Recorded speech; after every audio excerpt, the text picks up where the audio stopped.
that parents must choose the religion for their children and not the school. So the idea is to ban religious signs for the kids, but just for the young kids, not for the students, to protect the right to their parents to choose their own religious belief or religious education. I don't know if I'm really clear.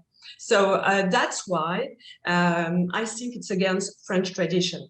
And it's again French constitution, because a constitution do not accept the general and absolute banning and the general and absolute ban of liberties. So I think it would be against constitution.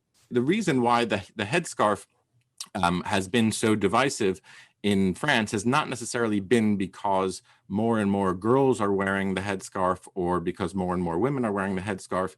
It's also because it's become a cultural flashpoint around which political parties mobilize, so that the very presence and visibility of Muslims and of Islam in the public sphere has, in some cases, caused the far-right National Front, the National Rally Party, as it's now called, to rise.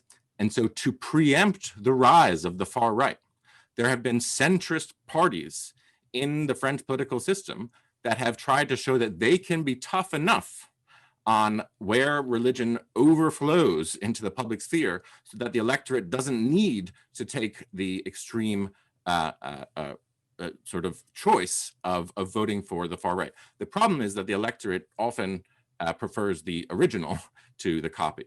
Historically, there's Jefferson's bill establishing religious freedom in Virginia that was drafted in 1777 and then passed as a law in 1786, precisely at a time when Jefferson becomes an ambassador to France. And that's a fundamental law that excited the French a great deal before the French Revolution.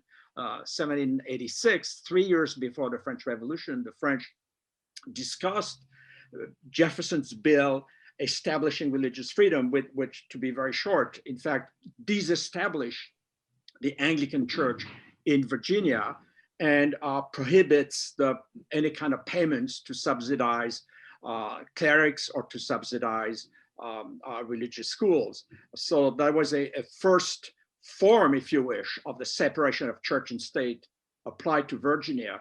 And the French were very excited about it, published the translation of that bill immediately in 1786 in de Meunier's Encyclopédie Méthodique. So we discussed, in a way, secularism 3 years before the French Revolution. One of the things that's happened in the United States with our increasing ideological polarization is that has spilled over also into questions of religion. It was, there was a time when it was the liberal progressive justices on the Supreme Court who were the great defenders of religious freedom, but in more recent times, the left has become heavily secularized. The numbers on this, I can't quote the actual numbers, but the polling data indicate that people who are self-identified as progressive are now much less likely to be religious and often contrary to religion than they were in the past. And this has the effect that there are now laws in progressive, passed in cities and progressive places that are, that prohibit religious practice that would never have been passed 20 years ago. And I think that is bringing an entirely different set of cases to the court. And it is also true then, and I don't think Liptak is wrong to say that it is more the conservative justices who are now defending religious liberty on the court.